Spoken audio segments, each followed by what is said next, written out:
So, Grandpa, you wanted to tell me the reason you decided to become an atheist. Yes. Um, Growing up, going to Hebrew school, going to services, Sunday school, uh, I heard that God did all these miracles, that God uh, played favorites with the Israelites or the Hebrew people, whatever term you use. And I didn't give much thought as to where he was, although in general I thought he was up there someplace. But as I grew a little older and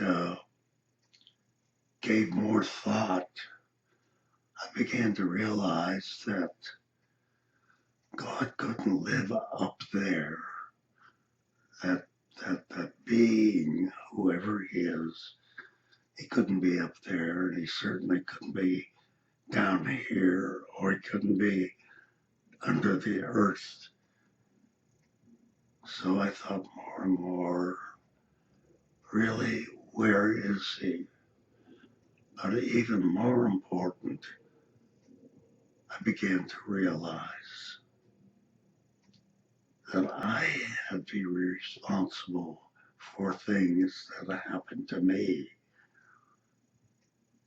It wasn't God who made me have an accident. I was just careless.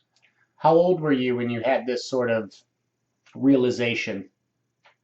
Do you remember? I'm not sure. I was probably in my early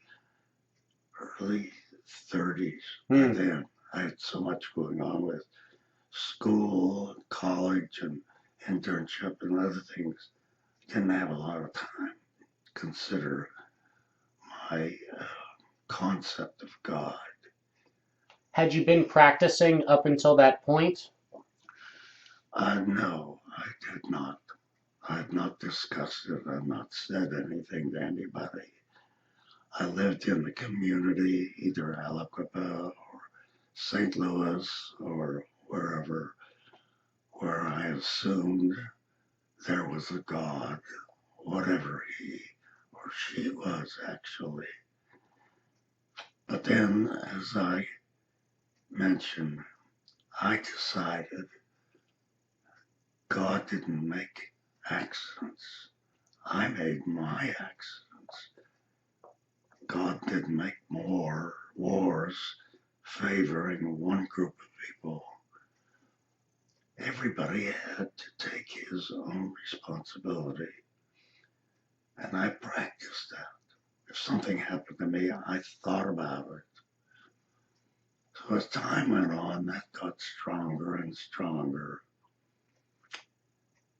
And one day, I went to a bar mitzvah at Temple Emmanuel here.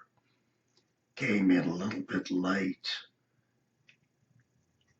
and got seats in the back row. I didn't pick up a book to follow the service because I knew it wasn't going to mean anything to me. In front of me was a couple whom I knew. He was an ophthalmologist.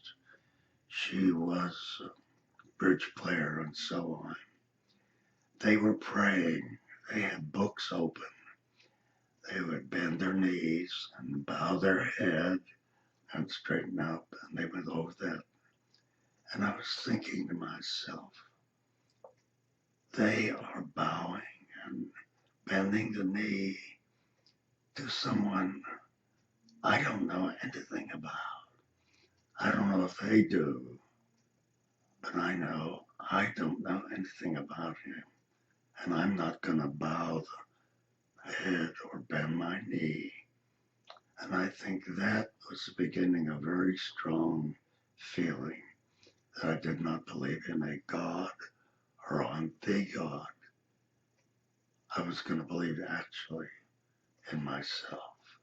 Yeah, what I'm hearing you say is that your atheism was more about you taking responsibility for yourself rather than allowing this sort of metaphysical force to dictate your thoughts or your actions.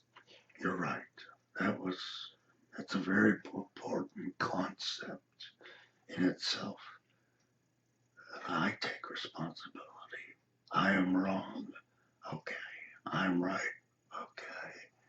But it's all on me. I mean, personally, I think it's probably the best concept of atheism because a lot of people associate atheism with a sort of negative connotation. But that, to me, is something that's very positive about the concept of atheism is the personal responsibility that one takes. Exactly.